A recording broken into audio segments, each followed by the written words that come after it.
O mês de junho ganhou a cor laranja para chamar a atenção para a leucemia e anemia, doenças que exigem diagnóstico precoce e cuidados contínuos.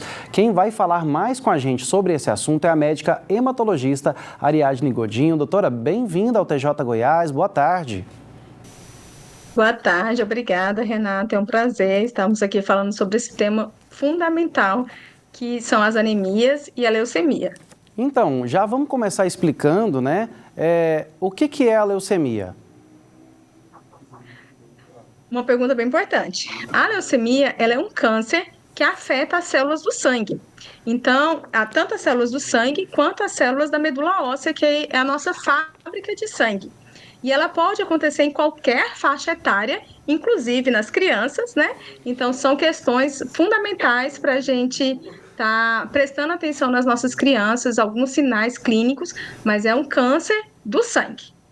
E existem vários tipos, como é que eles se diferenciam? Existem, sim. Existem vários tipos de leucemia. Existem as leucemias que a gente chama de leucemias linfóides e leucemias mieloides. A diferenciação entre elas é feita a partir de exame da medula óssea, não é uma coisa clínica, apenas olhando para a criança ou só um hemograma simples. A gente vai conseguir diferenciar quais os tipos de leucemia. Mas a leucemia mais comum na criança é a leucemia linfóide aguda, enquanto que no adulto a leucemia mieloide tende a ser mais prevalente. E como é que a gente pode identificar? O corpo dá sinais o tempo todo, né? E às vezes passa despercebido, alguma característica assim que a gente possa sinalizar para as pessoas observarem mais? Sim, sim.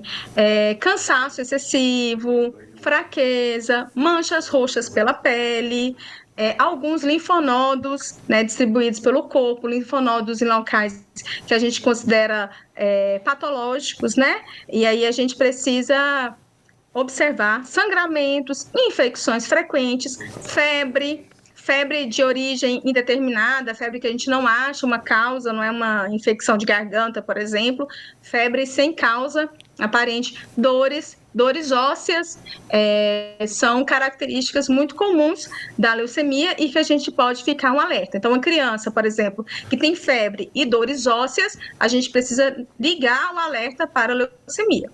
Alguns dos sintomas, eles parecem também com os da anemia, né? Sim, sim, sim.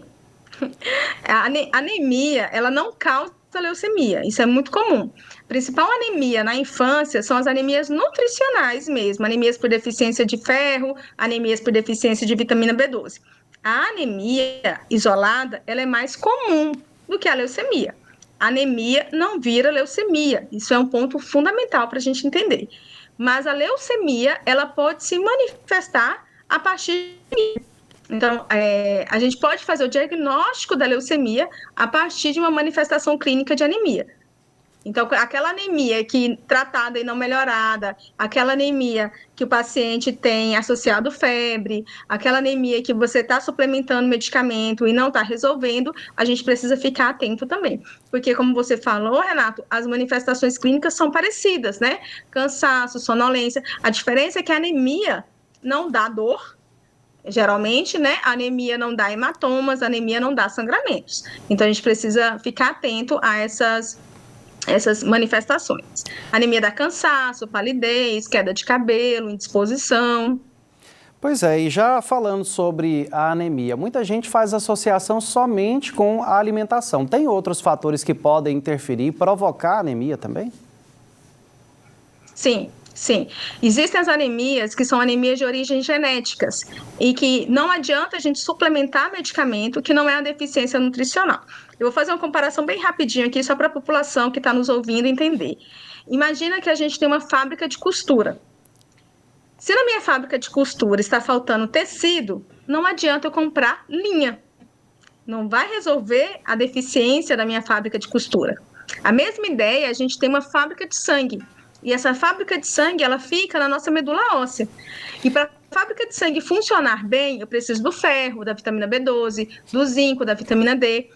Então, se está faltando ferro e eu suplementar a vitamina B12, não vai resolver. Se está faltando B12 e eu suplementar ferro, não vai resolver. Da mesma forma que pode estar tudo bem. O ferro está bem, a B12 está boa, o zinco está bom, os nutrientes estão bons, mas a pessoa tem um defeito na máquina de costura ali. Pode ser uma anemia de origem genética, como, por exemplo, a anemia falciforme, pode ser alguma aplasia de medula, que a célula não está sendo produzida adequadamente, e aí não é uma anemia nutricional, não vai resolver. Doutora, muito obrigado pelos esclarecimentos aqui com a gente no TJ. Volte sempre, viu?